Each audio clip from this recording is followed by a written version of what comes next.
ಬೈಲಹೊಂಗಲ ಪಟ್ಟಣದ ಬಸವನಗರದಲ್ಲಿ ನೆಲೆಸಿರುವ ಶ್ರೀ ಮಾತಾ ದುರ್ಗಾ ಪರಮೇಶ್ವರಿ ದೇವಿಯ ಜಾತ್ರಾ ಮಹೋತ್ಸವ ಮಾರ್ಚ್ 24ರಂದು ಅತ್ಯಂತ ಸಡಗರ ಸಂಭ್ರಮದಿಂದ ಆರಂಭಗೊಂಡಿದೆ.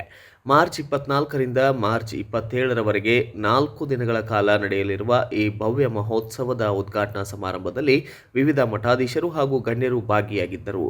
ಈ ಸಂದರ್ಭದಲ್ಲಿ ಅರುಣ್ ಡಿ ಐಹೊಳೆ, ರಾಜ್ಯ ಉಪಾಧ್ಯಕ್ಷರು, ಶಿವಶರಣ ಮಾದಾರ ಚೆನ್ನಯ್ಯ ಸೇವಾ ಸಮಿತಿ, ಚಿತ್ರದುರ್ಗ ಅವರು ಉಪಸ್ಥಿತರಿದ್ದು ದೀಪ ಬೆಳಗಿಸುವ ಮೂಲಕ ಕಾರ್ಯಕ್ರಮಕ್ಕೆ ವಿದ್ಯುಕ್ತ ಚಾಲನೆ ನೀಡಿ ಭಕ್ತರಿಗೆ ಆಶೀರ್ವಚನವನ್ನು ನೀಡಿದರು.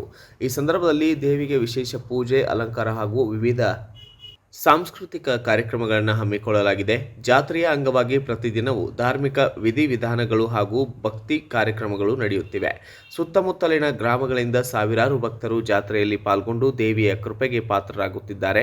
ಜಾತ್ರಾ ಸಮಿತಿಯ ಪದಾಧಿಕಾರಿಗಳು ಹಾಗೂ ಭಕ್ತ ಮಂಡಳಿಯವರು ಕಾರ್ಯಕ್ರಮದ ಯಶಸ್ಸಿಗೆ ಶ್ರಮಿಸುತ್ತಿದ್ದಾರೆ. ಸ್ಥಳ ಬಸವನಗರ, ಬೈಲಹೊಂಗಲ.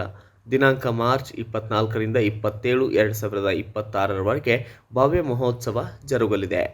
ಒಟ್ಟಿನಲ್ಲಿ ಈ ಜಾತ್ರಾ ಮಹೋತ್ಸವವು ಭಕ್ತಿ, ಸಂಸ್ಕೃತಿ ಮತ್ತು ಸಮುದಾಯದ ಏಕತೆಯನ್ನು ಪ್ರತಿಬಿಂಬಿಸುವಂತಾಗಿದೆ. ಅವರಿಗೆ